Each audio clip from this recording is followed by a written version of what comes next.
por su inhibición por el clavulónico, ¿cierto? Pero lo hacen usualmente, el ICD-10 nos dice generalmente que lo hagamos con doble disco. El doble disco es céfalo de tercera más clavulónico, céfalo de tercera más clavulónico. Utilizamos CTX, CLA, CAS, CLA. ¿Sí? Entonces tenemos dos céfalos de tercera y dos clavulónicos. El problema es cuando tenemos una cepa con una BLE y además de eso tenemos una C. Porque las BLE llegan hasta céfalo de las BLE hasta céfalo de cuarta y las AMC hasta tercera. Entonces, si quiero comprobar si hay una, o sea, la AMC no me va a dejar ver si está la BLE. Entonces yo tendría que hacerlo y lo puedo hacer con una céfalo de cuarta. ¿Cuál es la céfalo de cuarta? CFPime. Entonces utilizo CFPime y amoxicla. El amoxicla tiene clavulonato que me inhibe y la céfalo de cuarta no, o sea, la AMC no tiene actividad en la céfalo de cuarta generación. ¿Sí?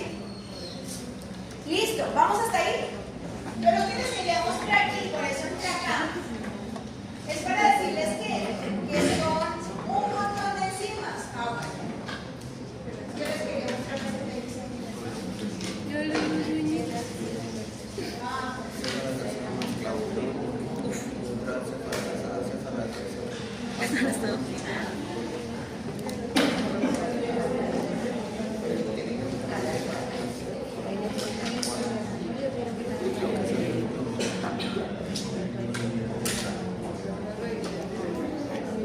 ¿Cómo se llama el antibiótico?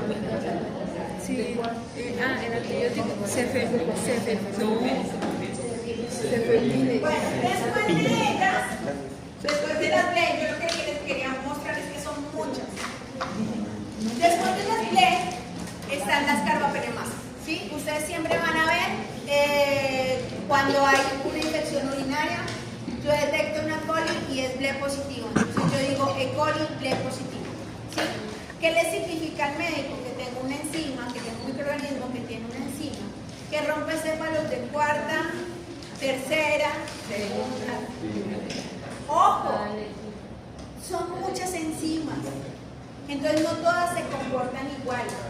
Y hay algunas que son intermedio a una céfalo de tercera y resistente a la otra o a la de cuarta. ¿Sí? Y pueden ser resistentes a la de tercera, verse resistentes a la de tercera y ser resistente a la de cuarta. Y entonces ahí yo cambio la interpretación de las de tercera y las paso a resistentes. O sea, eso es todo un mundo.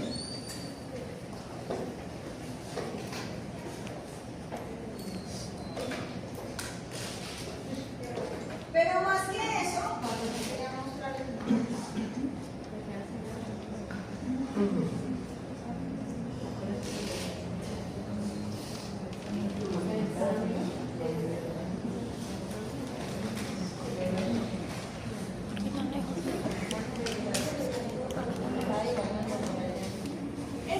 Más arriba de eso están las carbapenemasas. Las carbapenemasas nosotros las podemos dividir en dos grandes grupos. En dos grandes grupos. El grupo de seril carbapenemasa y metalocarbapenemasa. Seril se llama seril carbapenemasa porque tiene un grupo seril dentro de la enzima. Y metalocarbapenemasa se llama metalo porque necesita iones de zinc y tiene una cosa que se llama dedos de zinc. Obviamente que hay muchas clasificaciones, dentro de ellas clasificación clase A, clase B, clase C, clase D, seril, metales. Y son muchos tipos de betalactamasas como tal. Pero, y también están, obviamente, las OXA. ¿Sí? Que las OXA son carbapenemasas. Pero las OXA no se ven tan fácil y son muy sensibles en general, o pueden aparecer muy sensibles a ciertos antibióticos y uno no las logra ver tan fácil. Dentro de las seril carbapenemasas, pues está está la KPC, o sea, hay otro montón, dentro de ese otro montón está la KPC, por ejemplo, que es una enzima que es la que más tiene, o la que más frecuentemente se encuentra dentro del grupo de las carbopenemasas tipo serina. Están las metalos, y dentro de las metalos están BIM, está NDM, está IM, ¿sí? Y resulta que para las... Porque es importante que yo le diga al médico, oiga, tiene una serin carbapenemasa o oiga, tiene una metalo carbapenemasa. Porque el tratamiento es diferente. Cuando tiene una serin carbapenemasa, se puede dar un antibiótico que se llama ceftazidime avibactam. ¿Sí? Ceftazidime avibactam. O CAS, le decimos. El ceftazidime avibactam solo sirve cuando hay una serin carbapenemasa. Cuando hay una metalo, no funciona. ¿Listo? Pero resulta que a veces, bueno, hay KPCs, hay más de 80 alelos diferentes de KPCs. Y hay unas KPCs que ya tienen unas mutaciones que la hacen resistente a ceftazidime avibactam, que es el medicamento de la acción para ellos.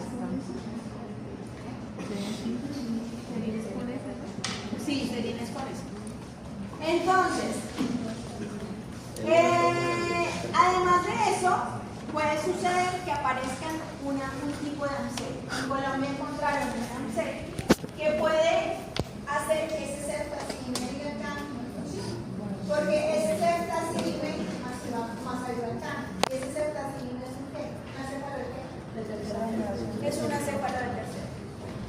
Y las AMSEC, sobre todo algunas AMSEC que tienen más afinidad, pueden inactivar, digamos, el fármaco. ¿Listo? Y entonces lo empezaron a encontrar. Entonces, de resistencia a las serin carbapenemasas tenemos o serin carbapenemasas mutadas, o sea, KPCs mutadas, que ya no les sirve el ceftavi, o tenemos la aparición de una AMSEC. ¿Listo?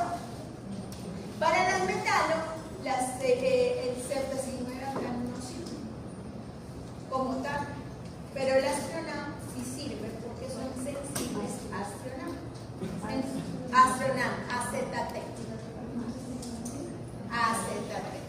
Entonces lo que se suele usar es ceftazidime avibactam con astronam, o empiezan a aparecer nuevos medicamentos con nuevas combinaciones para poder generar tratamiento en este tipo de pacientes.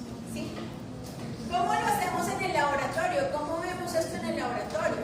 Lo vemos con pruebas como ESIM, pero cuando están las dos enzimas es un problema, porque se ve como si fuera una serin carbapenemasa. Hacemos carba-NP, que me dice hay una carbapenemasa, y ya podemos hacer el disquito de cromatografía que me dice cuál tipo de carbapenemasa puede estar. Que es una KPC, una OXA, una BIM, una NDM, una I. Eso no lo hemos. ¿Señor? Lo de la cromatografía no lo hemos. ¿No lo hicieron? ¿Cómo que no? Lo de poner un disco y que corre. No, Es un cassette como una prueba de embarazo. Y le hicimos que no dio nada. En ninguno de los grupos dio nada, pero sí lo hicimos. fue lo que hicimos tú, no. Sí, la hicimos. No, eso es diferente. Sí, era una prueba Era una prueba de embarazo. Una prueba rápida. Por una AMSEC. No me acuerdo que Estos, por ejemplo, son pruebas de interacción.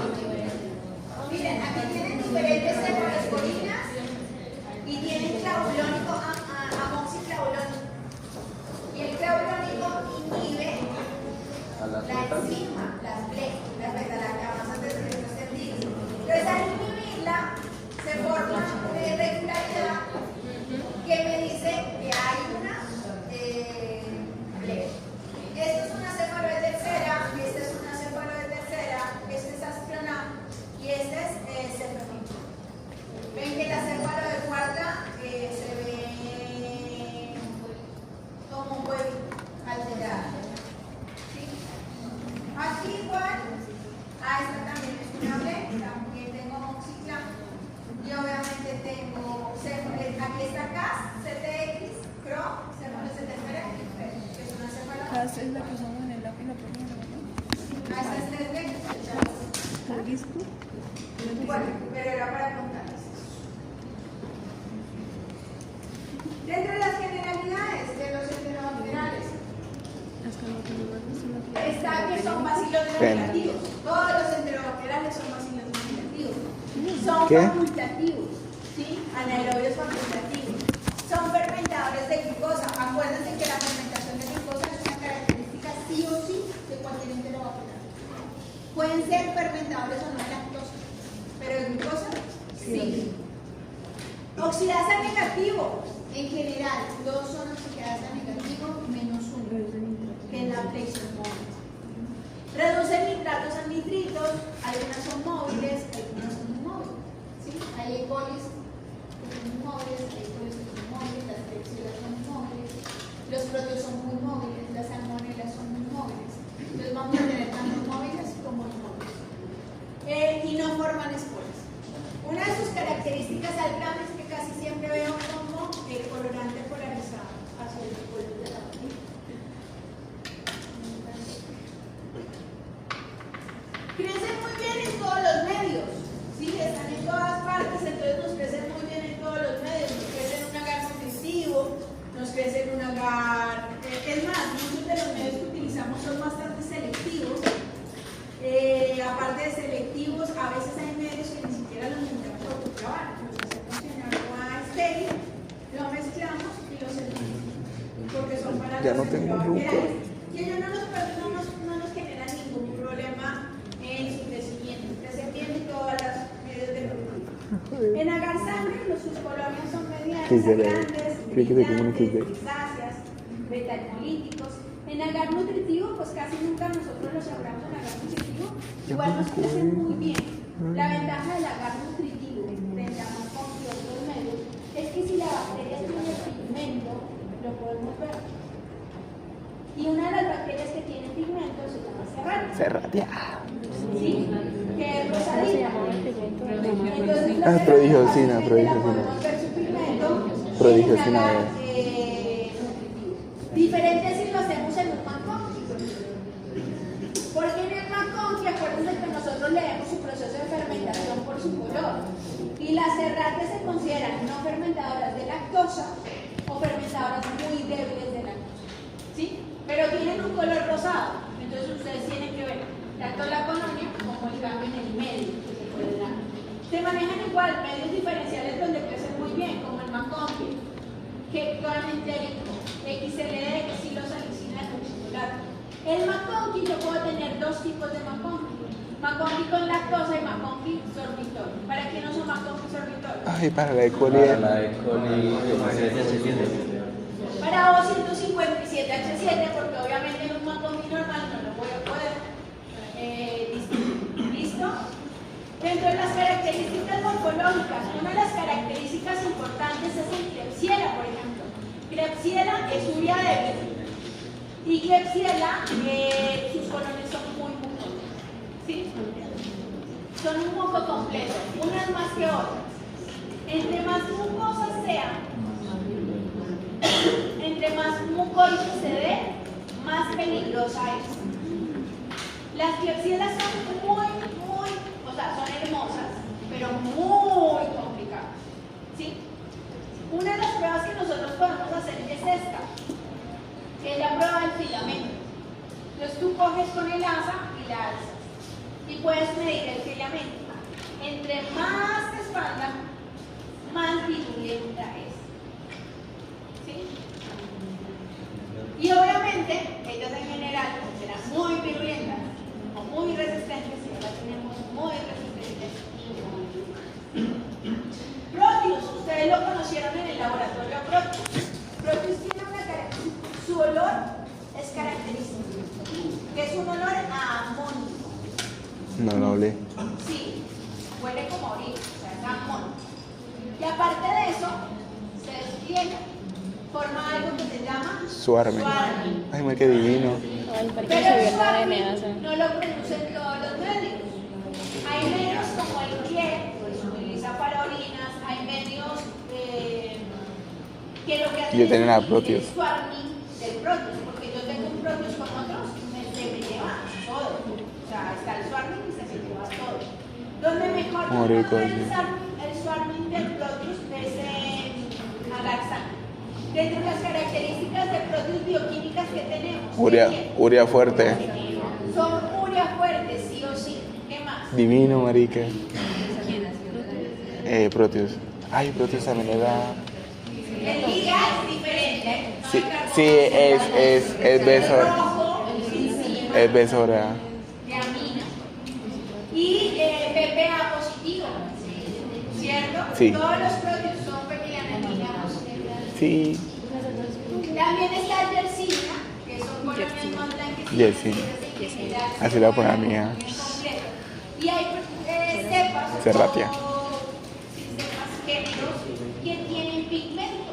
Dentro de esos está Serratia marcensis, de la que estábamos hablando, Rubidae, Cronobacterium, Sakazaki, Pantoea glomera, que son colonias que presentan pigmento.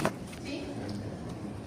Mucha de su clasificación tiene que ver con su estructura antigénica. Y en su estructura antigénica, ¿qué tenemos? La cápsula, que es de naturaleza polisacárida, que la vamos a encontrar como antígeno K o antígeno Phi. Esto es súper importante, sobre todo en salmonela, porque en salmonela nosotros vamos a tener antisueros. ¿Qué es antisuero? Uno de los antisueros es antisuero que me detecte la cápsula, o sea, que me detecte virus. En ella siempre lo vamos a manejar como virus. ¿Qué significa eso? Que si yo tengo una salmonela que tiene antígeno B positivo, me estoy enfrentando a una salmonela que es de tipo invasivo, o sea, de tipo tifoidea. Flagelo, también muchos de ellos tienen flagelo, entonces lo vamos a medir por el antígeno H, y los polisacáridos somáticos que ya conocemos como antígeno. Igualmente tenemos los pilis, que son de naturaleza proteica. Tenemos aquí antígeno H, que es antígeno ¿qué? Flagelar. El K o B es capsular y el O es Somático. hielo es somático, 634. Obviamente todos los gram negativos tenemos algo que son los lipopolisacáridos. Esos lipopolisacáridos son muy importantes porque son endotocitos. Dentro de eso, pues nosotros podemos clasificar a todas las E. coli, ¿sí? Porque las E. coli nosotros las estudiamos desde el inicio, todas las E. coli que son buenas, bonitas, no son tan buenas, bonitas son, pero muchas de ellas no son tan buenas. Y muchas de las E. coli están asociadas a brotes alimentarios. Experimento que es de la Universidad de etc. Es la segunda vez. Entonces muchos de ellos están asociados a brotes alimentarios. Estos brotes alimentarios pues, pueden ser producidos por diferentes tipos de E. coli. Entonces encontramos E. coli O157H7, E. coli O26, E. coli O121, con los diferentes tipos de alimentos. Lo más grave, o muy grave, no lo más grave, pero dentro de las E. coli más complejas son las E. coli que son enterohemorrágicas. Y la E. coli enterohemorrágica está la E. coli O157H7. Entonces, no sé si ustedes alcanzaron a escuchar alguna vez, por ejemplo en la zona de Alemania y demás, comieron brotes de legumbres, ¿sí? Y esos brotes venían contaminados con E. coli O157. Esos brotes se comen crudos, no se cocinan, los colocan en las ensaladas. Entonces, obviamente, hubo un montón de gente muy enferma y algunos murieron. Entonces, nosotros igual, si estamos en el laboratorio clínico, estamos pendientes de los pacientes que llegan enfermos por diarrea y tenemos que ver si tienen un E. coli O157 o no. Y a nivel alimentario, si estamos en la industria de alimentos, tenemos que estar controlando el alimento para que no salga con algo que no haga daño al alimento. Porque obviamente, la empresa Carlitos. tiene una multa, una sanción, tiene que demanda por todos los Me dijeron. les pasó algo. Y obviamente el microbiólogo de la empresa va a tener problemas porque como sale un lote contaminado con algo que hace que el alimento no sea inócuo. ¿Sí?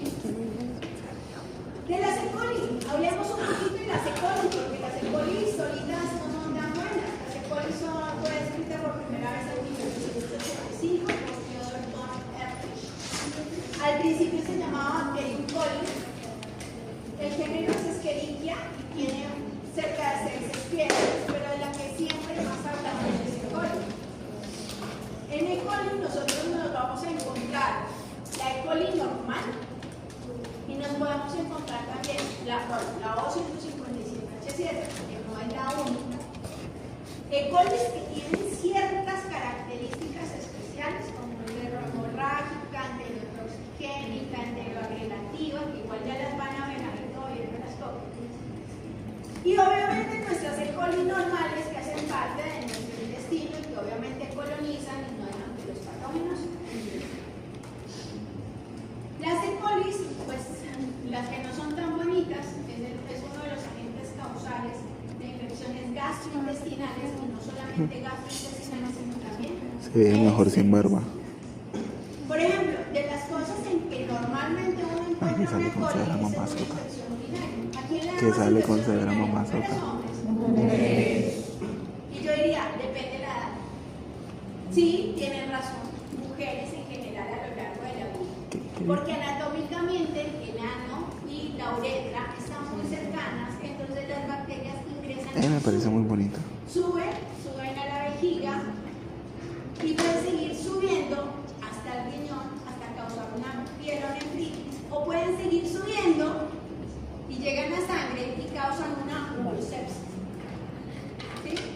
Entonces miren que esas infecciones urinarias no cuidadas, esas cistitis no cuidadas pueden ser peligrosas porque pueden pasar a pielonefritis o pueden pasar a algo que se llama urosepsis. ¿Sí?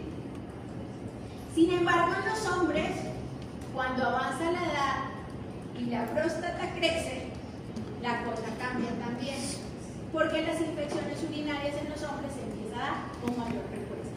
¿Por qué? Porque la próstata, al inflamarse, no deja que la orina salga fácilmente, queda orina retenida y eso es como un caldo de cultivo que vuelve a. Para decir que hay una infección urinaria como tal, y eso lo vamos a ver en el laboratorio próximamente, tiene que haber un recuento dado de colonias en el urocultivo. Siempre que van a hacer urocultivo, ustedes miden el recuento de colonias y quién es el microorganismo y el actividad. ¿Sí? Más de 100.000 unidades formadoras de colonia en una orina de inyección espontánea se considera una infección urinaria. ¿Sí? Obviamente se mira quién es el microorganismo, pero cuando avanza la edad, cuando las señoras se vuelven más abuelitas, pueden tener una infección urinaria, o sea, más de 100.000 unidades formadoras de colonia, pero si no tienen síntomas, no la tratan. ¿Sí? Síntomas como que los leucocitos estén muy altos o que presenten fiebre. Porque muchos de estos abuelitos ya se empiezan a colonizar, la bacteria coloniza la vejiga, y le das antibiótico, presionas con más antibiótico, das antibiótico y como que no la logras erradicar del todo. Muchas de estas E. coli que son colonizantes y que han sido tratadas múltiples veces con antibiótico, pueden tener un fenotipo mucoso cuando ustedes las continúan en un tampón. Y es cuando como que la E. coli se le parece a la felicidad, ¿cierto? Porque tiene un fenotipo. La E. coli nosotros la manejamos también mucho en alimentos. ¿Por qué? Porque es un indicador de contaminación fecal. ¿Sí? Entonces, ¿y se acuerdan de los coliformes totales y coliformes fecales? Que los coliformes en general son todos fermentadores de lactosa, pero los fecales está la E. coli como indicador máximo y además aguantan una temperatura mayor. Los fecales, entonces, indicador de contaminación fecal. Las E. coli pues tienen gran versatilidad metabólica y como yo les contaba, se clasifican según sus antígenos O, H y K. 174 antígenos O, 56H, producir acá. Y eso hace que se generen más de 700 serotipos basados en las combinaciones O, H y K. Pero de todos esos serotipos se han descrito unos patotipos, unos tipos de coli que son patogénicos. Dentro de ellos, ¿se acuerdan que nosotros hablábamos de que algunas de coli causan problemas gastrointestinales y otras causan problemas no extraintestinales? Dentro de los que causan problemas extraintestinales, pues obviamente está la E. coli uropatógena, que es la E. coli que nos causa infecciones urinarias. Y también está la NEMEC, que la NEMEC son E. colis que pueden causar meningitis, principalmente en neonatos.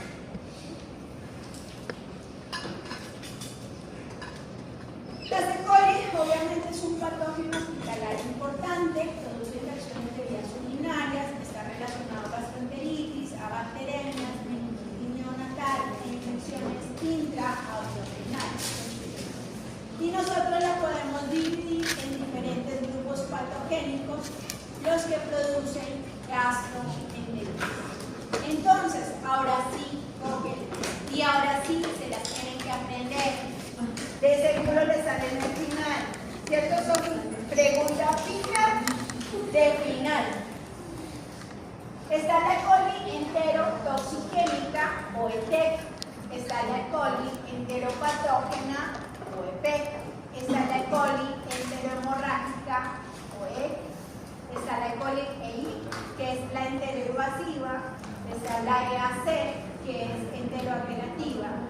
Está la E. coli de adherencia difusa o DAE, y que no es muy claramente dilucidada. Y hay una combinación de todas ellas, porque ellas se dividen así por lo que hacen y cómo lo hacen. Que si tiene toxina, que si no tiene toxina, que si daña el cilio, que si se agrega. Bueno, ya igualmente vamos a ver cada una de estas cosas. Y obviamente la E. coli 257H7, ¿qué tipo de E. coli será esa? Enterohemorrágica. ¿Listo? Enterohemorrágica. Forma trombos, daña los riñones, baja las plaquetas. No, ¿acá están otra vez? Mírenla. Que ahí no se ve. ¿Cómo mirenla?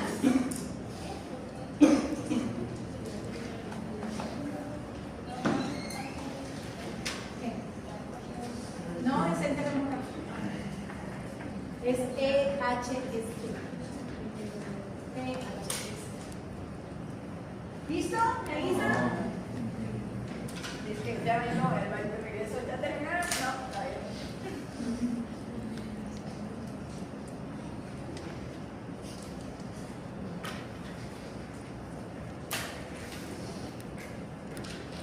Pregunta fija de parciales. Siempre las E. coli son diferentes patotipos.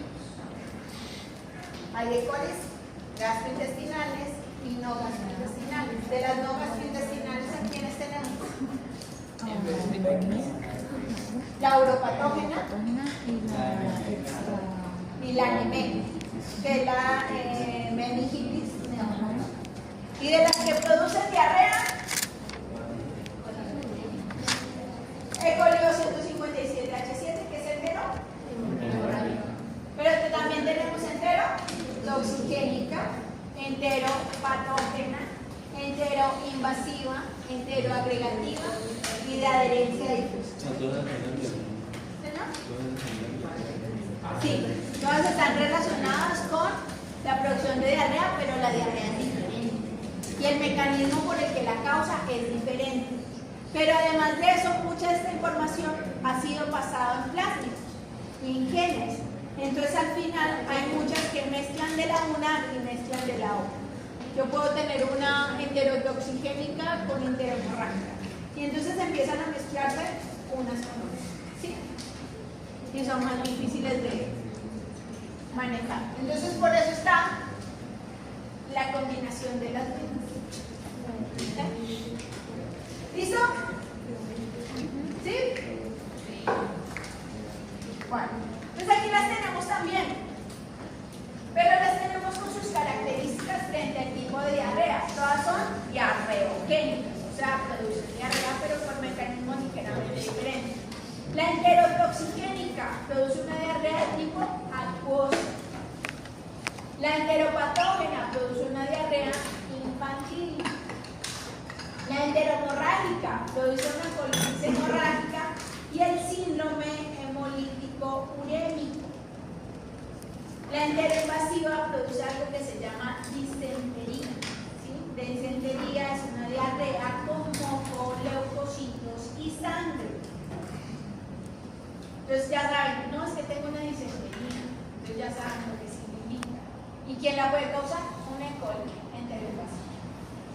Enteroagregativas, diarrea persistente en niños y en pacientes con defensas bajas o HI.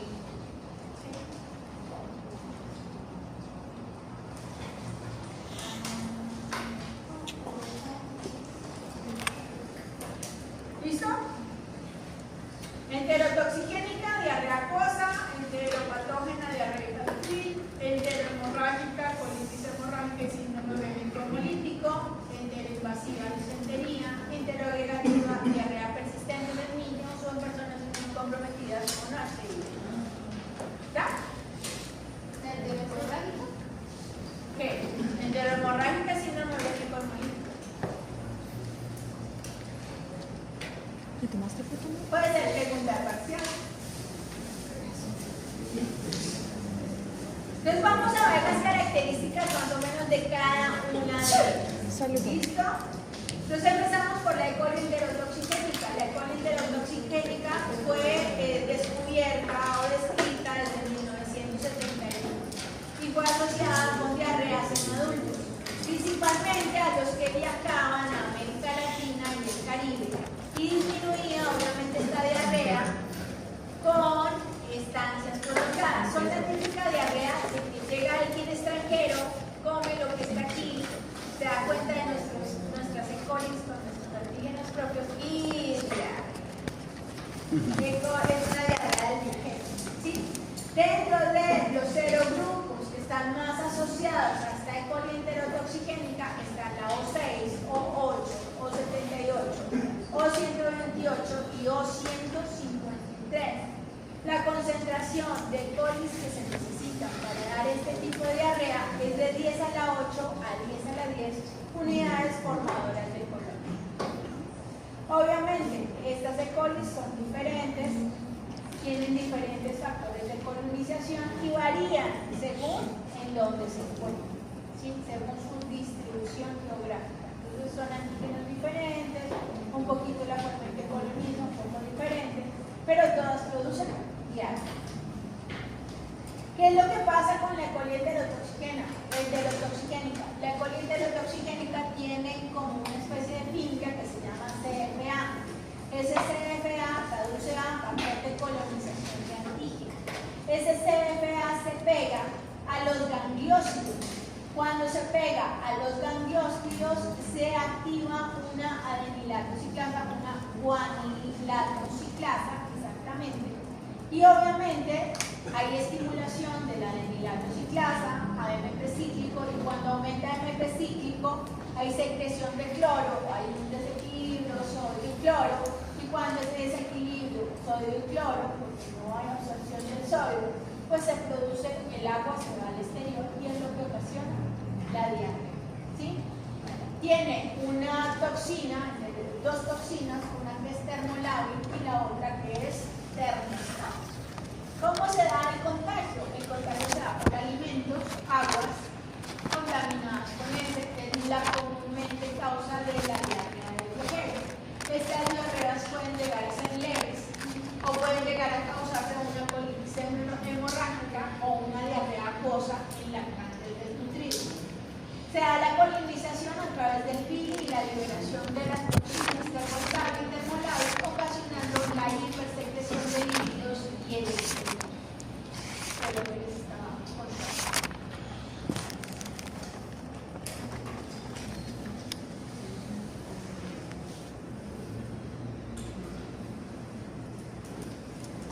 Su inóculo para causar el proceso de 10 a la 8 al 10 a la 10.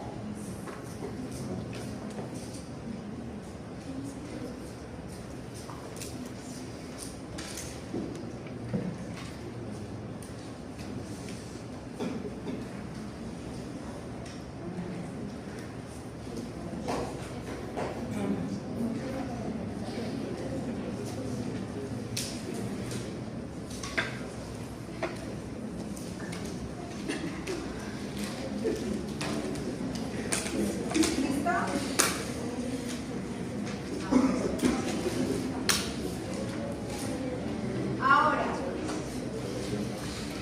entramos a la E. coli enteropatógena. La E. coli enteropatógena fue descrita desde 1945 por un señor que se llama John Bray. 1955, en ella la relacionó a diarrea infantil y en 1887 la Organización Mundial de la Salud determinó los serotipos que son los que están más relacionados a este proceso de diarrea infantil. ¿Quiénes están más relacionados a esta diarrea infantil? La O26, O55, O86, O111, 114, 119, 125, 126, 127, 128, 142 y 150. Igual, entre la E. coli enteropatógena se dividen en dos. En una E. coli enteropatógena que es típica y una E. coli enteropatógena que es no típica. ¿Qué hace la diferencia de que sea típica a que sea típica? La diferencia está por un plástido que tiene la típica y que le confiere el factor de herencia y que no tiene la atípica.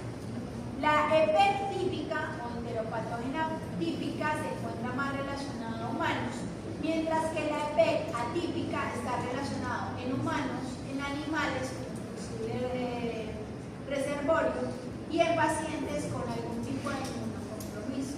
Dentro de la atípica, los serogrupos que más se presentan son el 26, 103, 117, 128 y 142.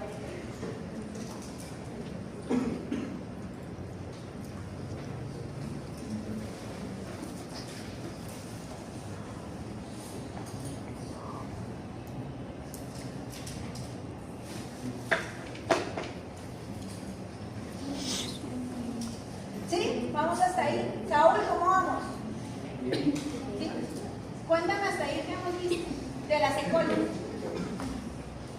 Hay muchos serotipos y cada una se clasifica como en la patología que se presenta. Que hay muchos serotipos. Y si lo dividimos en grandes grupos, o sea, todavía más grandes, están las que producen qué y las que producen qué. Rayita de completar. Las que estamos viendo, enterotoxigénica, enteropatógena, ¿son qué? ¿Causan qué? ¿Y las que no? Meningitis e infecciones urinarias. Muy bien. La enteropatógena yo la puedo dividir en dos grupos. ¿En cuáles? La típica, la atípica y la atípica. La típica y la atípica. ¿Qué diferencia es la típica de la atípica? El factor de herencia. El factor de herencia. ¿Por qué tiene la típica? ¿Por qué tiene factor de herencia? Porque se pasó como el antibiótico. El antibiótico para el tuyo. No, el bien. Ah, el gen. Le pasó el gen. ¿Y qué pasó? En un plan. Muy bien, en un blanco. Y eso lo hace diferencia. Entre la típica y la típica, ¿cuál se puede encontrar en animales como reservorios? La típica. ¿Viste que estamos haciendo preguntas de parciales? ¿Me acuerdo? Porque se volvían por parciales. Entonces, la E. coli enteropatógena. ¿Cómo se contamina? Se contamina por alimentos, agua contaminada. ¿Causa diarrea en quiénes? Cuando la escribieron, ¿en quiénes lo miraron? Infantiles. Infantil. En lactantes menores de 1 año. ¿Cuál es la población afectada? Lactantes menores de 1 año. ¿Qué pasa con estas bacterias? Estas bacterias, pues la enteropatógena no genera fimbrias ni toxinas.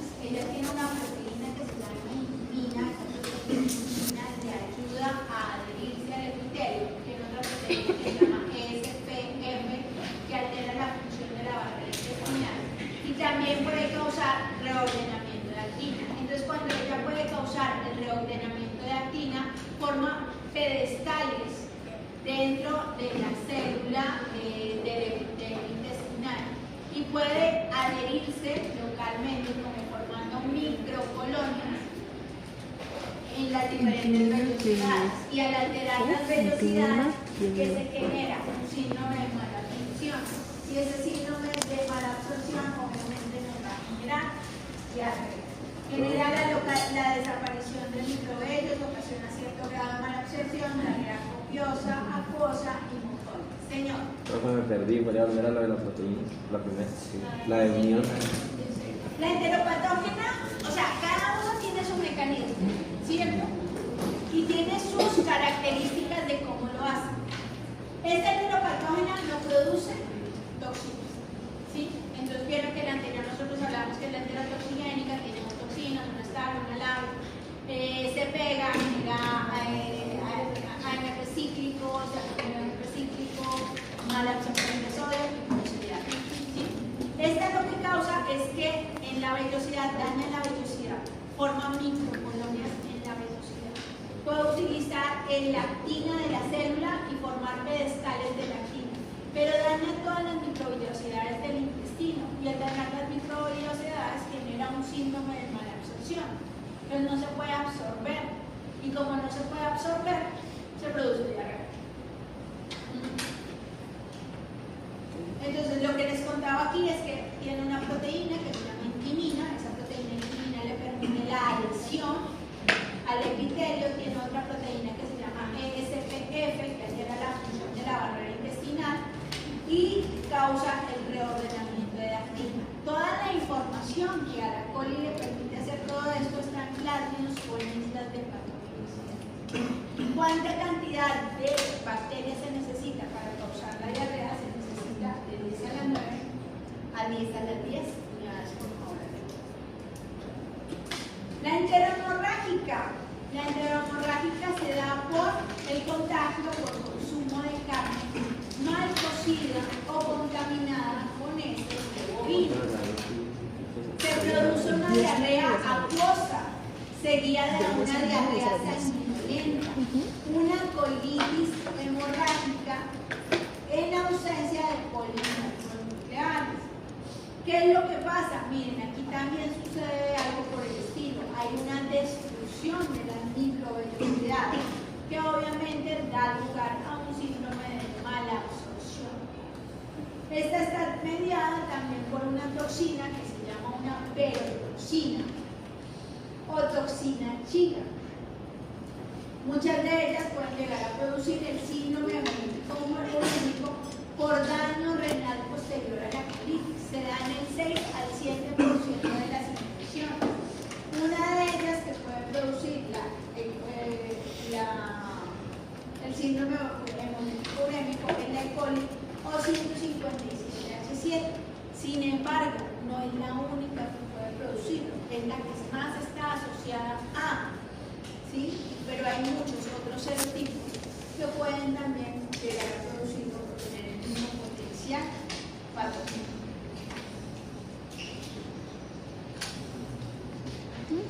Tenemos la E. coli enteroinvasiva. La E. coli enteroinvasiva, el contacto se da igualmente por alimentos o aguas contaminadas con esto. ¿Qué es lo que pasa?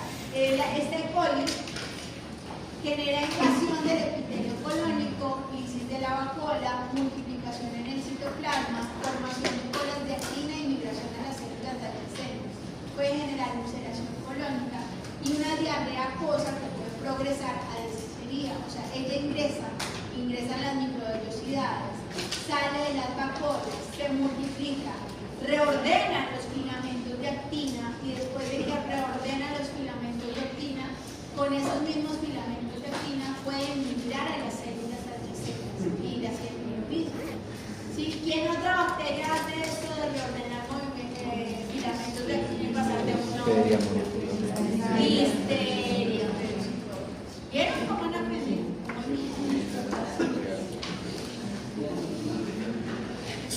¿Listo? No. Entonces lo que ustedes ven son las diferentes E. colis con los diferentes mecanismos que pueden generar diarrea. Sea toxigénico, síndrome de mala absorción, sea toxigénico. Y obviamente los diferentes tipos de mecanismos van a hacer que causen diferentes tipos de diarrea. Pero ¿cómo hace para entrar? Por ejemplo, el epitelio Por adhesinas.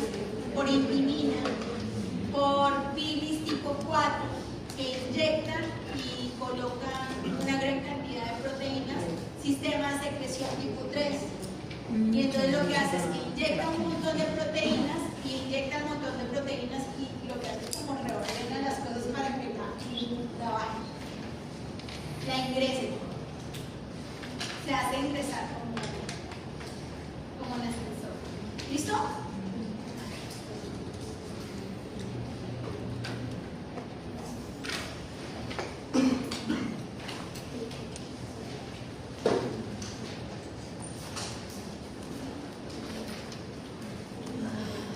Por último, tenemos la E. coli enteroagregativa. La E. coli enteroagregativa tiene unas fimbrias que son las fimbrias de adherencia agregativa. Entonces, ¿qué hacen esas fimbrias de adherencia agregativa? Hacen que se peguen entre ellas y lo que forman es como una biopelícula sobre el intestino, sobre las células epiteliales. Hay un acortamiento de las vellosidades. Entonces, al haber un acortamiento de vellosidades, también se genera un síndrome de mala absorción. Pero además de eso, se producen enterotoxinas diferentes que también, pues obviamente, dañan la célula. Dentro de ellas hay citotoxinas y la citotoxina pues también va a dañar o a destruirla. Todo esto hace que se genere una disminución de absorción de los líquidos, produce una diarrea, pero también hay un proceso inflamatorio donde se estimula la producción de interleuquina 8. Ese aumento de interleuquina 8 va a generar una inducción de una inflamación crónica intestinal.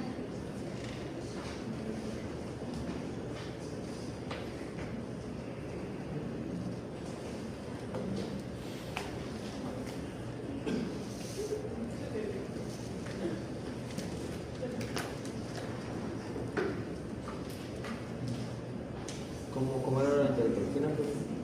¿Cómo era lo de la enterotoxina? La toxina sí produce muchas toxinas, pero dentro de ellas producen citotoxinas, o sea, dañan las células, las degradan, destruyen a mucosa.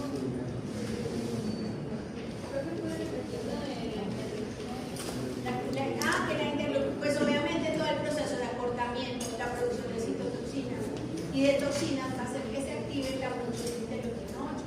Que al activarse la interleuquina 8 genera un proceso inflamatorio y ese proceso inflamatorio puede ser crónico a nivel intestinal. La interleuquina 8 es por el daño. Entonces tenemos los diferentes tipos de coli o grupos patogénicos de coli. ¿Y qué tenemos acá? ¿Qué es esta coli? Coli invasiva.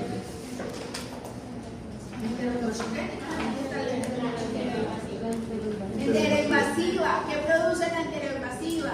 Diarrea, acosa, sangre, moco, fiebre, calambres abdominales y malestar en general. ¿Esta es cuál? Enteroagregativa. Felipe, ¿cómo funciona esa enteroagregativa? ¿Qué es lo que hace la enteroagregativa para causar diarrea? Se la dejo acá. Formación de una biopelícula sobre las células epiteliales a través de bilis o fimbrias de adherencia agregativa.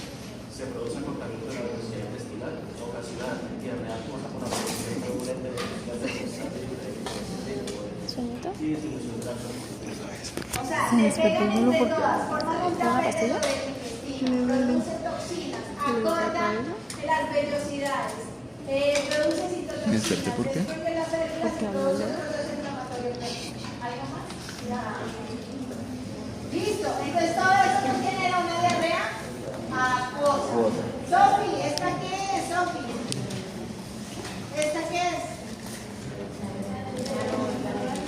Enterohemorrágica, ¿qué produce? Tiene agua. Sergio, ¿esta qué es? Ay, Enteropatología, ¿qué produce? Y esta enteropatología, ¿qué da? Diarrea infantil. ya la Sí, ibuprofeno. tiene agua. Y esas enteropatologías las podemos dividir en dos, que nos dijo Saúl, ¿cuáles eran?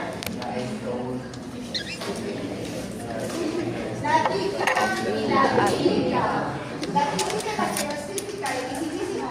Y esta, ahora sí. David, ¿esta cuál es? Ya te veo.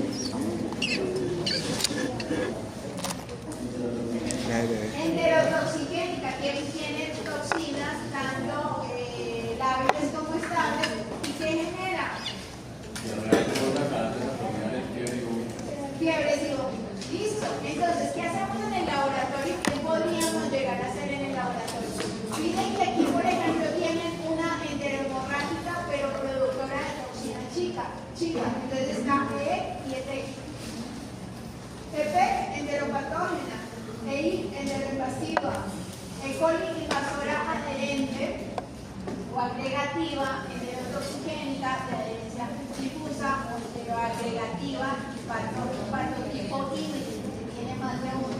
Lo que nosotros podemos hacer frente a esto, o sea, la diferencia entre uno y otro son los genes que tienen para producir el daño. Entonces, la única manera de poderlos ver sería por PCR y mirar los diferentes tipos de genes que causan su fenotipo. Y obviamente, pues, la enfermedad. La enteropatógena, locus de borramiento de los enterocitos, intimina, una proteína diferente de la adhesión a la mucosa, filiformador de los haces de actina, que produce diarrea aguda y persistente en niños. Síntomas clínicos, diarrea fosa, no. Enterohemorrágica, productora de toxina chica.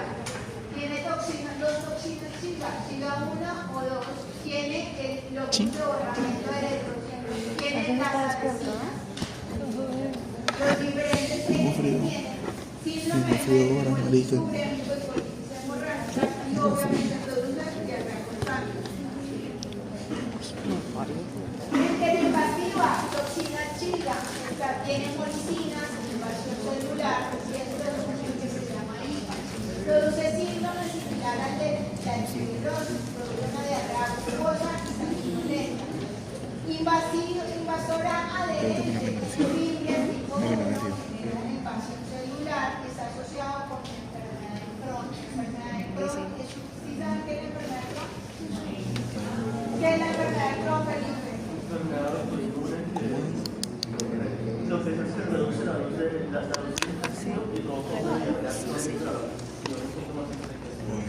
y es una enfermedad autoinmune que produce un proceso de inflamación y obviamente de mala nutrición.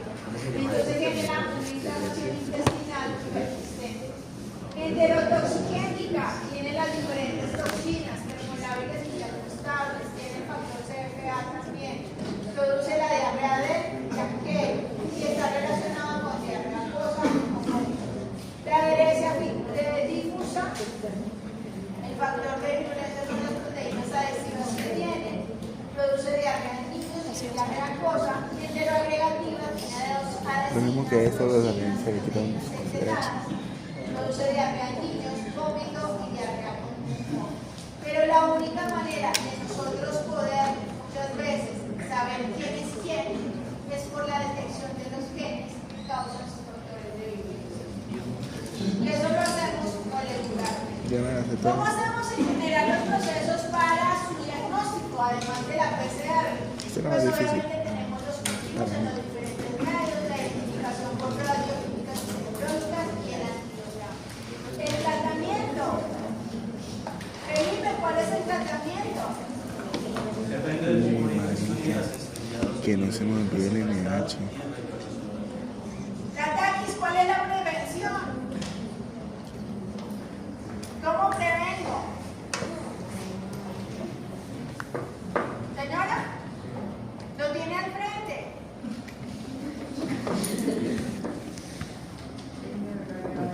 También. Amplifique.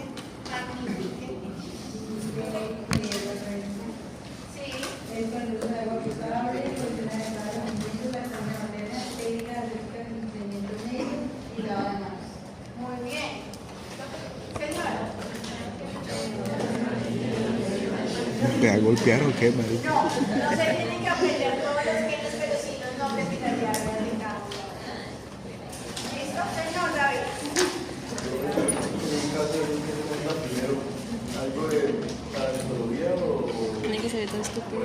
Espérame, no te oigo. Pero si tengo un caso de esos que se montaría primero en laboratorio, ¿algo de parasitología o primero algo? Si llega un caso como eso, te piden un coprológico, un coprológico o te pueden pedir un coprológico. Igualmente depende de los síntomas que él tiene, porque muchos de estos síntomas dan vómito, diarrea y usualmente los procesos parasitarios dan diarrea. El coprológico es el estudio de la materia fecal. Entonces, ¿tú no has visto parasitología? Ya entendí todo. Entonces, uno puede ver azúcares reductores, uno puede ver un fresco solución salina y ve la lámina de informe. Entonces, uno puede ver las estructuras, por ejemplo, si el problema es parasitario, principalmente una traqueoamiliasis, que es lo que podría dar una diarrea muy aguda, porque el resto de los otros parásitos son muy suavecitos y no cogen diarrea como tal de esa manera. Entonces ves un montón de trombocitos por todo el campo en el lugar, ¿sí? Muy fácilmente. Igual, tú en ese coprológico puedes ver los leucocitos. Si tienes mucha cantidad de leucocitos, si hay mocos, si hay sangre, pues te están montando muchas bacterias, pues obviamente que vas a ver muchas bacterias. A veces es muy difícil en un coprológico decir es que tiene demasiadas bacterias, porque es que el intestino tiene muchas bacterias, o sea, ¿entiendes en qué momento? Pero no tienes por qué tener tantos leucocitos como moco o sangre. Si yo tengo moco, significa que mi intestino está tratando de sacar algo y después ¿qué? Y por eso saca el moco. Si hay sangre, es porque se está destruyendo algo. Y si hay leucocitos, es porque obviamente hay defensa, un proceso de defensa. ¿Sí? Entonces hago coprocultivo, David. Y ahora, si hago como coprocultivo, ¿cómo lo hago? Porque ustedes ya deben saber hacerlo. Direcciones. Los coprocultivos. Hay que tocar hacer coprocultivo. No, está parásito. Coprocultivo. Toca hacer diluciones. Sí lo han hecho. O sea, si lo han hecho, no, si lo saben. Entonces ustedes cogen medios como me olvidó el nombre, salmoxilis, tetrationato. El medio tetrationato, ustedes le colocan unas gotitas de alcohol para activarlo y le colocan un poquito de materia fecal. ¿Qué es lo que hace eso? Y eso lo sabemos, se lo explicamos en el laboratorio. Esos medios lo que hacen es inhibir la biota acompañante y permitir el crecimiento y la multiplicación de Salmonella y Shigella. ¿Cierto? Porque Salmonella y Shigella son también enterobacterias que están relacionados a procesos de diarrea. Obviamente, también busco E. coli O157H7, pero cuando busco E. coli O157 siempre hay que medir McConkey con sorbitol. McConkey con sorbitol. Instituto Nacional de Salud tiene un protocolo donde te dice siempre tetrationato, medio para coprocultivo tetrationato, salmoxis o cualquiera, o caldo para bacilos negativos, y de ese siempre para Salmonella Shigella y siempre para E. coli O157H7, o sea el McConkey con sorbitol. Pero acuérdense que estos medios tienen un buffer que hace que las enterobacterias no crezcan mucho para darle vida a la Salmonella y Shigella. Pero esos buffers tienen un tiempo, después de 24 a 48 horas, el buffer deja de ser, o sea, deja de parar el crecimiento de las enterobacterias. Yo tengo que haber sembrado ya para Salmonella y Shigella, porque ya de ahí en adelante se sobrecrecen y yo puedo perder mi Salmonella. ¿Sí? Las bacterias, las E. coli anteriores van a estar en cantidades muy grandes, pero yo tengo que, para identificarlas, tener antisueros, o tener medios especiales, o tener PCRs para saber si es una enterogregativa o una enterogregativa. Obviamente que frente al fenotipo es un viajero que llega y le da diarrea, ¿en quién viene? Se me olvidó decir la Oiga, esos son buenos casos, me están dando ideas. Claro, porque es la diarrea del viajero. Si es un infante, también puedo asociarlo a un hijo de E. coli, ¿cierto? Si ya es sangre que se presenta y demás, puedo asociarla a otro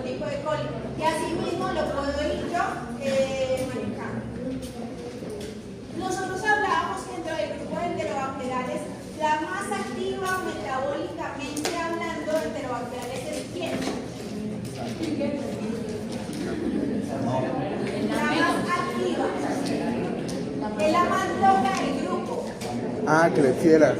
Salmonella. Ay, no, entonces. Vaya, pues que yo me acuerdo. Cualquiera todo lo que le den, cualquiera.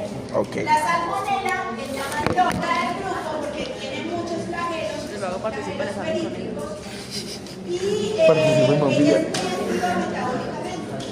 Ay, ustedes la vieron en el diferente a la chiguera. Que la chiguera es muy Entonces, Samuela muy loca. La chiguera Para mí la se Samuela divide no es en loca. 4 Es normal. grupos.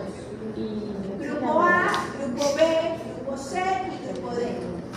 La más fácil de identificar y decir quién es la del grupo D, porque es chiguera sonei y ella entre sus características está es de descarboxila la ornitina. Es la única chiguera que es de descarboxila la ornitina. Hay dos serotipos o dos morfotipos de esta chiguera sonei. Unos que forman colonias de tipo liso y otros que forman colonias de tipo rugoso. Las otras chigueras, la del grupo A, que es disenterial, tiene 15 serotipos, la B tiene flexneri, que es 8 serotipos, y la C es boidi, tienen 20 serotipos. Pero estas tres yo no las puedo distinguir bioquímicamente. Yo necesito los antisueros para poder distinguir si es disenterial, si es flexneri o si es boidi. Ellas son no fermentadoras de lactosa, son no móviles, son ¿No tienen un saco por invasivas, ahí? pero para poder ser invasivas necesitan un plasma que le da todos los genes que permiten la invasión. Ustedes se acuerdan que yo les contaba que un chisme científico es que la chiguera es una E. coli mal clasificada. Sí. Es un E. coli, bueno, es un E. coli con un plasma que le permite la invasión. Y como tiene esa característica, pero es una E. coli inactiva, o sea, es más inactiva que la E. coli normal.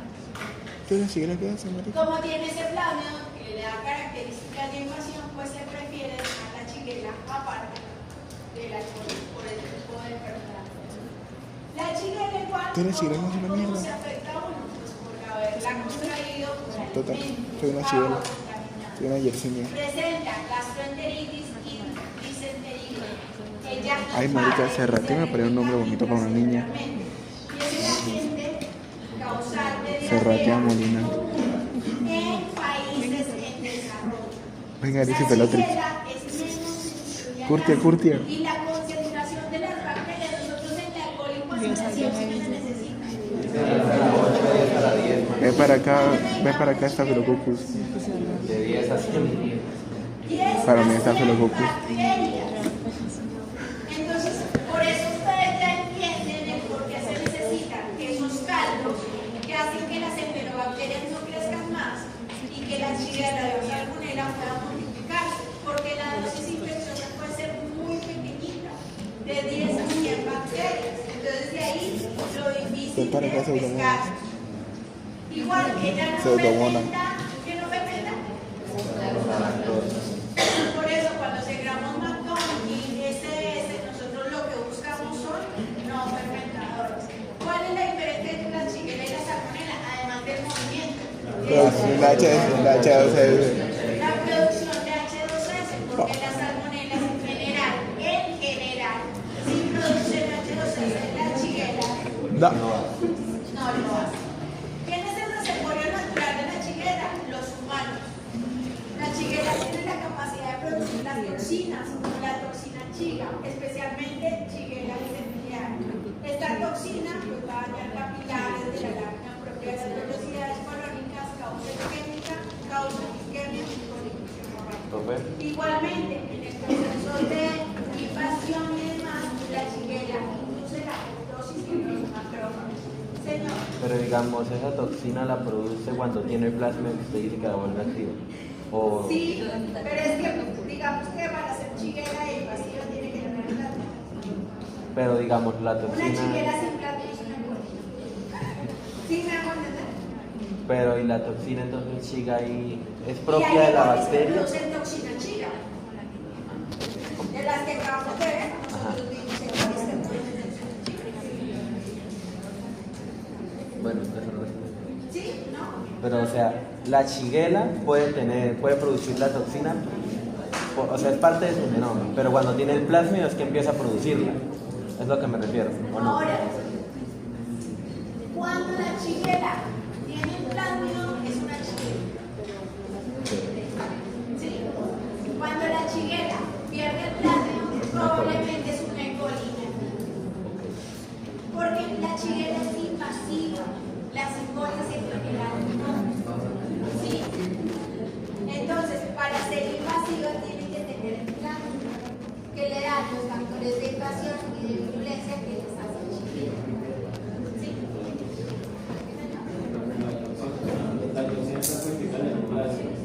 Sí, pero no todas las shigellas producen la toxina. La toxina está más asociado a shigella y centellera. Pero todas tienen el plásmido que le permiten la invasión.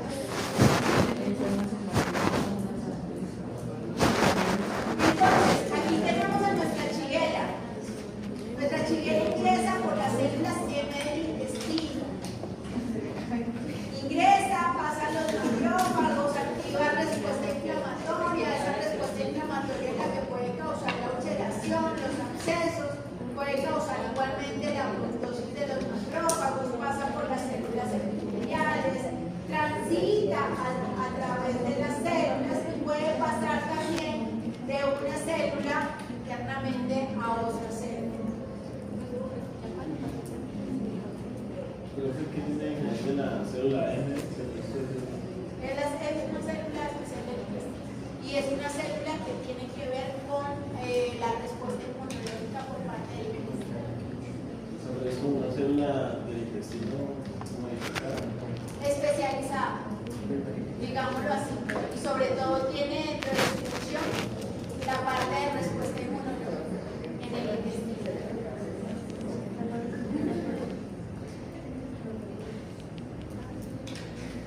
Dentro de las toxinas que están relacionadas está la toxina chica, que está asociada al serotipo 1, que es bicentennial, que lo que hace esta toxina es bloquear la síntesis de la proteica de la célula eucariota.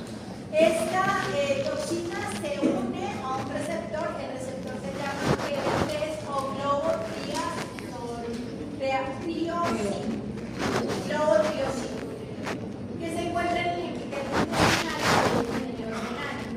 Tenemos también la heterotoxina 1, que está codificada en el cromosoma, en los genes C1A, C1B, en Lexneri. Y la heterotoxina 2, que está codificada en el plasma. Todo esto genera alteración del transporte electrolítico y obviamente genera gas. ¿El shigella flexneri es parte del grupo? Shigella flexneri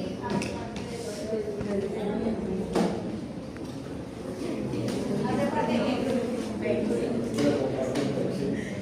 pero produce toxinas también. Muchas de estas toxinas están ¿en dónde? Claro. Sí. ¿Cómo se hace el diagnóstico por el laboratorio? ¿Cómo hacemos el diagnóstico por el laboratorio, David? ¿Cómo hacemos el diagnóstico para una shigella?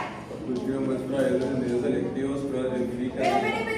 Sí, pero antes, ¿en qué medio nosotros, qué fue lo que hablamos ahorita cuando hablábamos del coprológico coprobutivo? Tetra. Caldo bacilos negativos. Pues lo colocamos en un caldo. ¿Se acuerdan que son de 10 a 100? Entonces yo necesito inhibir.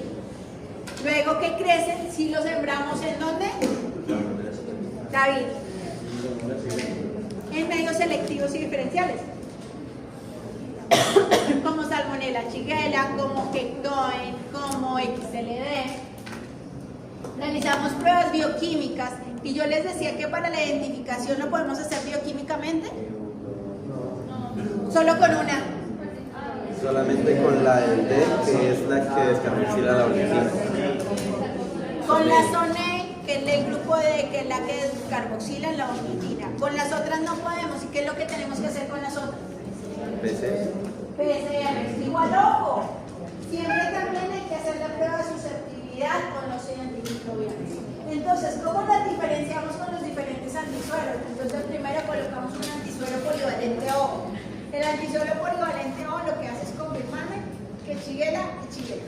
Sí, ya lo hice bioquímicamente, lo hago por antigénicamente. Luego, coloco antisuero monovalente A1. Si me aglutina con el antisuero A1, es del grupo A, que es ¿qué grupo? ¿Quién es? Dicenterio. Listo, pero si es negativa, continúo. Entonces, si es negativo, utilizo antisuero polivalente B. ¿Quién es B? Flegneri. Entonces, si aglutina con B, es Flegneri. Si no aglutina, no es Flegneri. Y me voy con antisuero polivalente D, que es Sonei, que ya también tenemos la que aglutina. Y si no, pues ninguna de las anteriores no es. Porque el primer antisuro es un polivalente O, No, porque es un polivalente O para Shigella.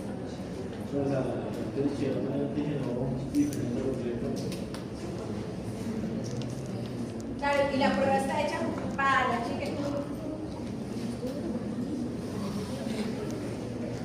Pero lo que tú dices es cierto frente a que E. coli es E. coli, o sea, Shigella es un E. coli. No, pero una pregunta, y para identificar del grupo C. Ninguna de las anteriores. O sea, no aglutina con ninguna de las anteriores, no hay carboxilaflitina, o sea. ¿Cuál es el tratamiento y prevención? Aquí tengo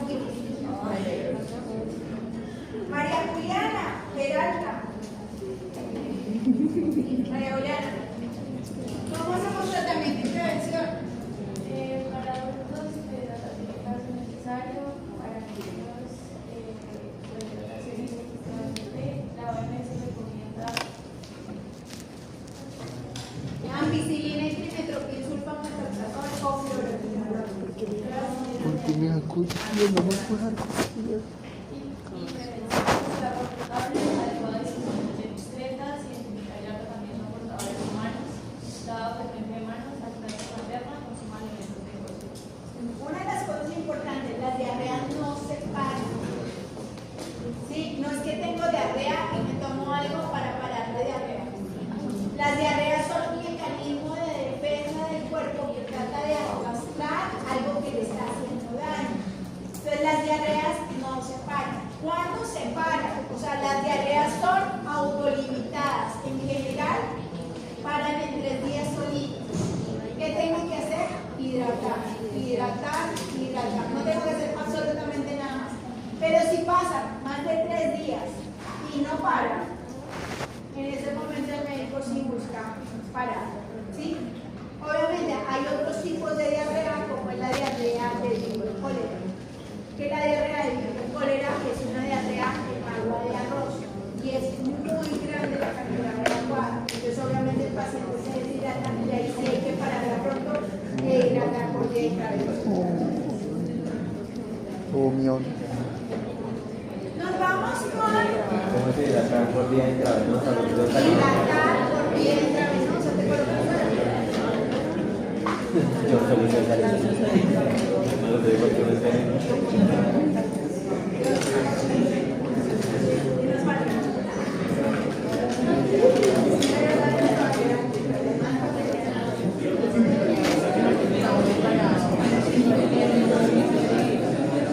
Nos vamos con el nombre del grupo.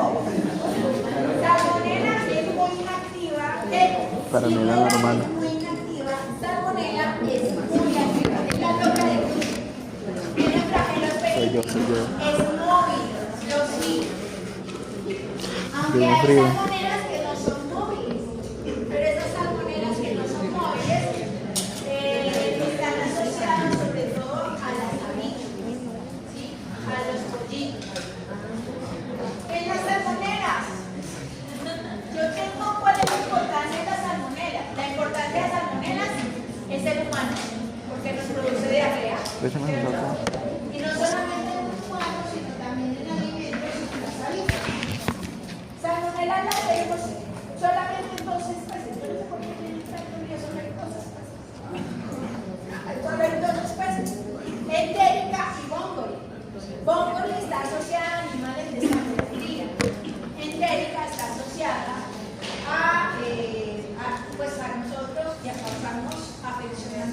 sea, Bongori es para Pero Natalia. en entérica hay diferentes Víbora de subespecies sangre fría.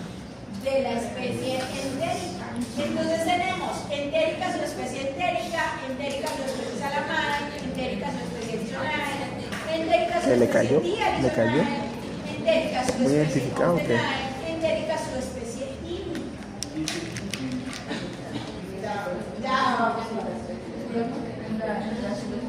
¿Qué le pondría a su hijo limoncito?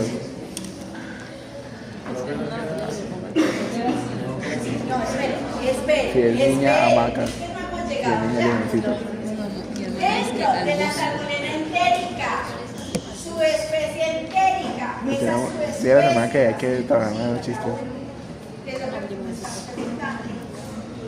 Vienen las serovariedades o serotipos. Y esas serovariedades y ¿Sí? serotipos ¿Y eso? no van en cursiva y van en macho. Pero las subespecies sí van. Las subespecies sí van normalmente. Hay que ponerle estoraque. Sí, Y es un bus. totalmente cierto. Estoraque, reposo. Entonces, Ciudad Valencia. dentro de esas salmonelas, o sea, Bongori es de La animales de cumbre. sangre fría, muy bien. Pero y usualmente no nos hace daño. Sin embargo, hay reportes de Bongori causando enfermedades. Rara vez, pero sucede. Puede llegar a suceder. Las que más causan enfermedades en humanos son salmonelas entéricas o especies entéricas, con las 2.600 serovariedades, serotipos. La típica. Y ahí es donde nosotros las dividimos en las que son salmonelas tifoideas y salmonelas no tifoideas. Las salmonelas tifoideas son las salmonelas que causan enfermedad invasiva. Las no tifoideas simplemente causan diarrea. ¿Sí? Las tifoideas en general, ¿qué antígenos tienen en superficie que son positivos? Dos tienen no. B, que tienen que ver con el capsular. Entonces, nosotros en general, y a diferencia de las que vimos antes, nosotros hacemos pruebas bioquímicas, pero cuando la hilamos, nosotros no decimos ni confirmamos que es una salmonela. Nosotros decimos que es bioquímicamente compatible con salmonela. Pero se tienen que utilizar los antisueros para saber cuál es cuál y cuál serovariedad o serotipo es.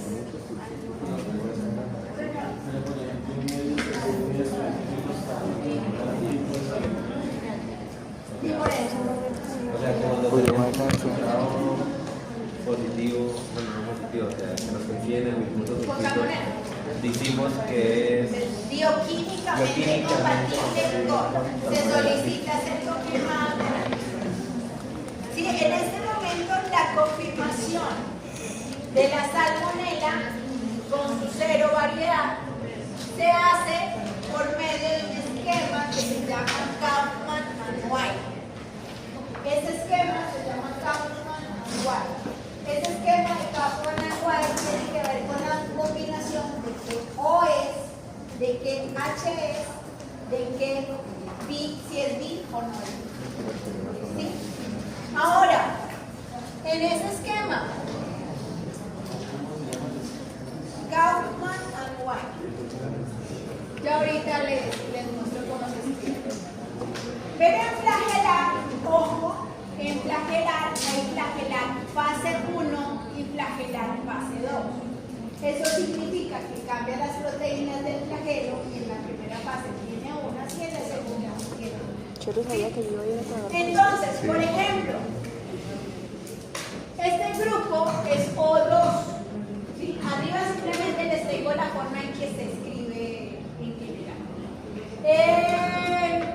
Grupo O2 es que tiene el antígeno O, que es el somático, 2. Entonces miren que todos tienen uno que es 2.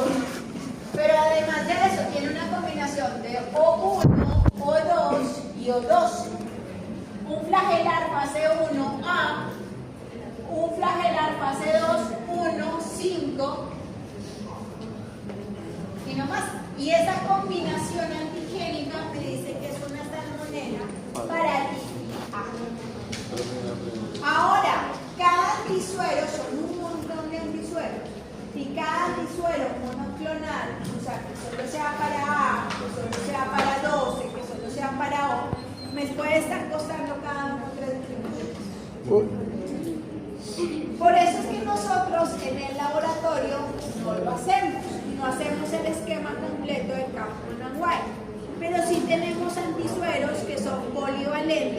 que tienen los principales grupos y que tienen preferiblemente el antígeno vivo, ¿sí? Para confirmar serológicamente al menos de que sea una salmonela.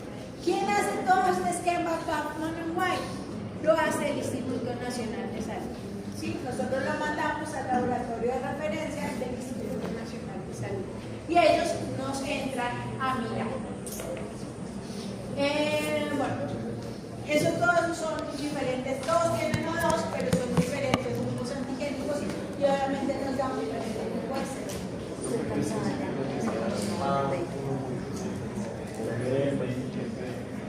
Son como las proteínas que tiene en cada ciclo que la hace ser él. Es la manera en que se identifica finalmente para saber que sí puede ser variable.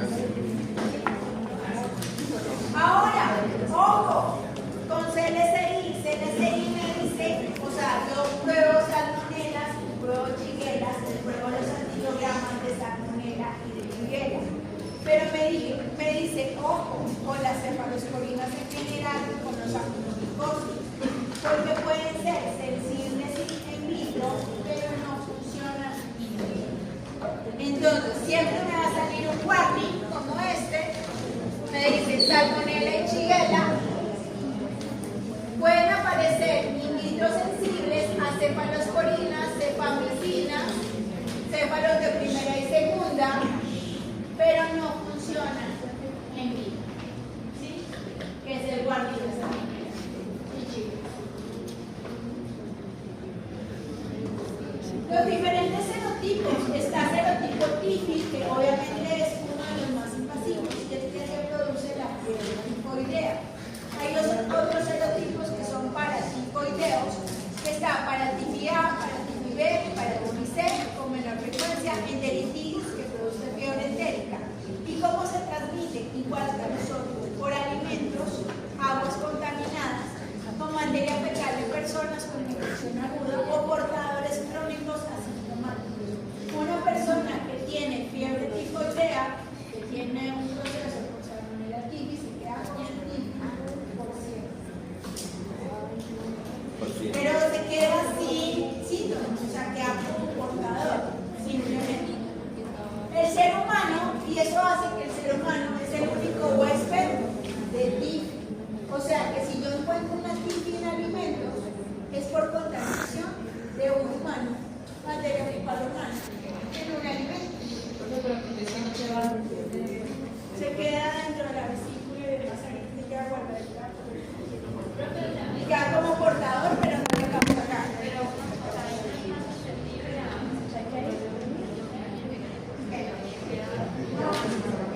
No, porque después de que queda ella es como si el sistema inmune hiciera un acuerdo con su cuerpo y ella se queda ahí, no le genera problema, pero el problema es para nosotros, porque corta, no tiene síntomas, pero si la puede transmitir.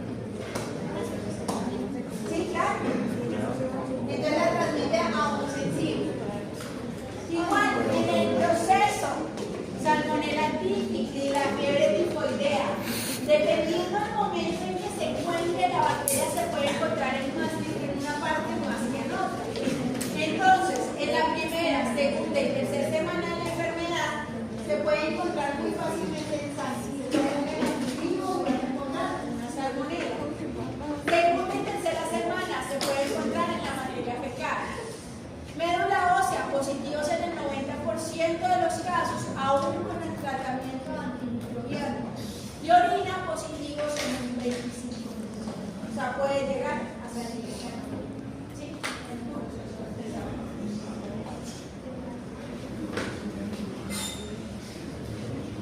En general, ¿cuál es el patrón de infección? Se ingiere la salmonela en agua de alimentos contaminados, los microorganismos llegan al líquido terminal, causan enteritis, producen enterotoxinas que generan náuseas, vómito y diarrea. Los microorganismos también en el líquido pueden invadir la pared intestinal, ocasionar ulceración, perforación y hemorragia. Se diseminan a nivel de ganglios linfáticos intestinales o fagocitados por los macrófagos. Se diseminan huesos, riñones, pulmones, hígado, cerebro, sangre, y es lo que se denomina una fiebre.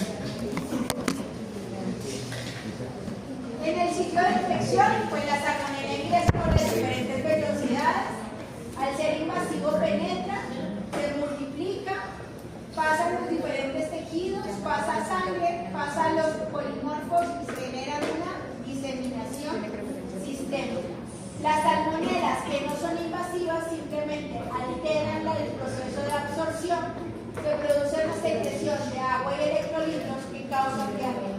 La mayoría de salmonelas son salmonelas que no son invasivas. Entonces muchas de ellas nosotros ni las buscamos porque son diarreas de 2-3 días, el paciente ni va y no las buscamos. Pero las salmonelas complicadas son las salmonelas invasivas. Y para todas las que tienen. ¿Cómo diagnosticamos? De la misma manera que lo hacemos con las otras bacterias. Cultivo de los heces, que antes de ese cultivo, en los medios selectivos y diferenciales tenemos que utilizar los cálculos de comprocultivo, caldo tetracionato. Nunca se les olvide colocarle el lugol al caldo tetracionato porque si no, no lo activan. Entonces no están haciendo nada. Después de eso, obviamente, vieron que en el 90% de los casos de las salmonelas que son invasivas las podemos encontrar ¿en dónde? En médula y en sangre. Entonces, obviamente, en sangre la tenemos en hemocultivo, podemos tenerla en orina y la identificamos por pruebas bioquímicas. Cuando la identifico por pruebas bioquímicas, sale como ¿qué?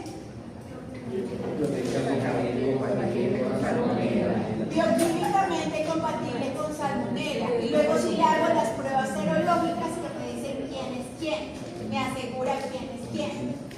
Puedo hacer pruebas con suelos polivalentes y decir que tiene antigenomina. Y si no, lo mando a el instituto de referencia. Hago pruebas de sensibilidad, pero siempre tengo que ver que salmonela y shigella no les sirve. ¿Qué no les sirve salmonela y shigella? En antibióticos no se lo debo probar porque es sensible y cefalosporinas de primera y segunda generación. ¿Qué más? Aminoglicosidos. ¿Y qué más?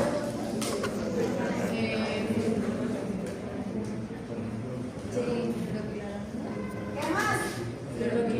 Ahí está. Ahí se lo tengo. Cefamicina.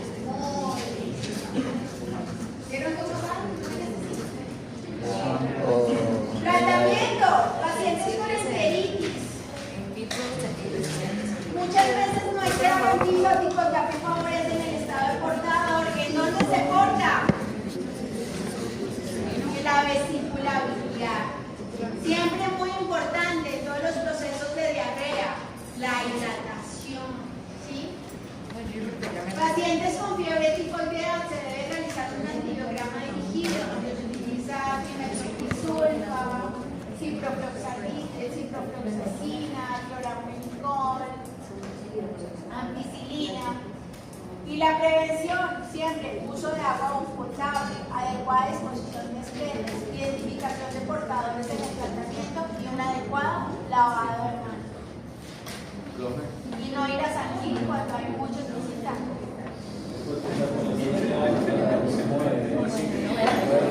Porque es aquí cuando hay mucha gente y mucho turista, el agua no aguanta y muchas veces el agua no la tratan. Cuando no la tratan, pues obviamente las diarreas son impresionantes y en el último pico de diarrea que dio en San Gil se murió una persona. Ah, sí, vieron que se va a hacer.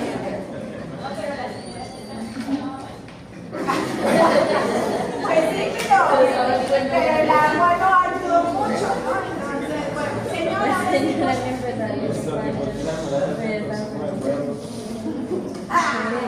¿Cómo así? Bueno, Era salmonela tifi.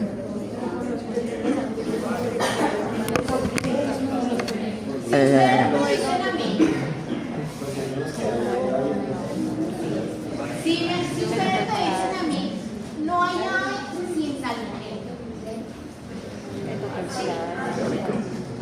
Las salmonelas, o sea, uno las puede encontrar muy fácil en las avícolas. Lo que pasa es que cuando uno trabaja en una avícola, la avícola cuida mucho la información de las aves. Porque obviamente las salmonelas pasan de la gallina al huevo intraoválicamente. Pero vieron que muchas personas que toman la polimalta Todo sudado. con Sí, porque es la cantidad Qué trauma de que no de me gusta el proteínas. Yo Lo que pasa es que cuando yo hago eso, el riesgo de adquirir una salmonela es mayor. Pero las salmonelas te va a producir de pronto una diarrea, pero para ejecutar. Las avícolas tienen que cuidar mucho, y en las avícolas hay muchos antisuelos, porque tienen que cuidar mucho a sus pollitos de que no se enfermen por salmonela. Hay una salmonela que es Cerobavian pollo-ordinaria, y unas de ellas son móviles, no son móviles, obviamente genéticamente son diferentes, y les pueden causar enfermedad también. Si los pollitos se mueren, la ganancia para la empresa, ¿Usted comería esa mano? ¿Usted comería esa mano? Entonces, o sea, No, una no, está pero es como muy rarito. infectada, pues esa infección puede salir con mal. Entonces a la empresa no le conviene todo el tiempo estar vigilando a los pollitos, las salmonelas de los pollitos y las salmonelas en los huevos. Lo ideal es que nosotros concienticemos, obviamente no debe salir nunca una salmonela típica en el huevo, ¿sí? Si no significa que los humanos contaminaron a los pollos o contaminaron a las cosas. Marico, qué mierda. Yo ayer comí huevito Porque con ¿quién tiene la pollo. típica? El resto de Exacto, salmonelas huevo puede que fruta. sí las Me tengan quedé los con humanos, pero no se las me ha olvidado. Cada vez en internet estaba flotando. Sí, Entonces, mi papel en la industria avícola es revisar las salmonelas que le pueden causar daño a los pollitos y las salmonelas que le pueden causar daño a los humanos. Y para el lote es necesario. ¿Listo? Lo que la gente se encarga. Y hacer un proceso de educación para que cocinar. La temperaturas por arriba de 43 grados centígrados parten de la Imposible que le vean que va a risa. ¿Ustedes vieron que yo puedo utilizar caldos como caldo rapapor y caldo tetracionato y puedo colocarlo a uno a 43 grados y el otro a 37? Yo tengo que vigilar que el de 43 de incubadora no me suba más y que me mande rapapor. Caldo rapapor. ¡Corre!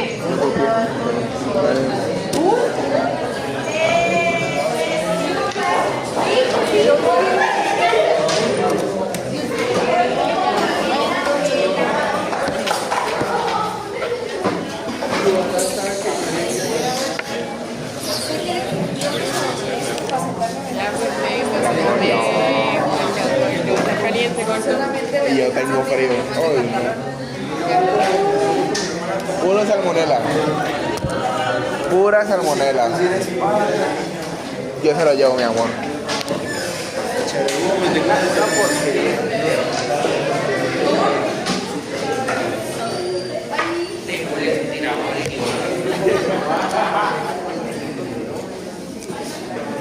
No, qué estúpido. ¿Y qué mami de verdad? Solo de 500 personas antes de llegar a usted. ¿Qué pasa?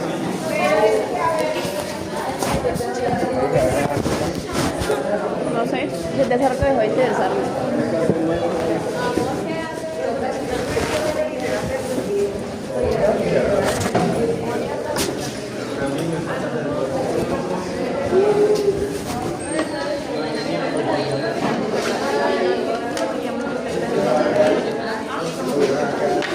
Ponen la parte dura porque si no la ganas.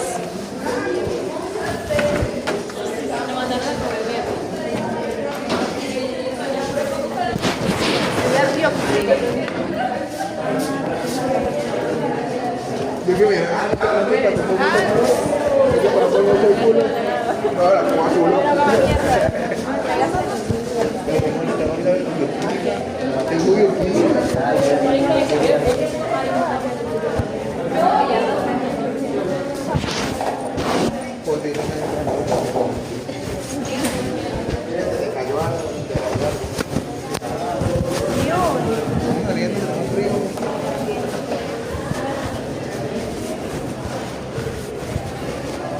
Ok, quiero amanecer contigo. Yo que no me quiere ya. Ya. Perfecto. Pero...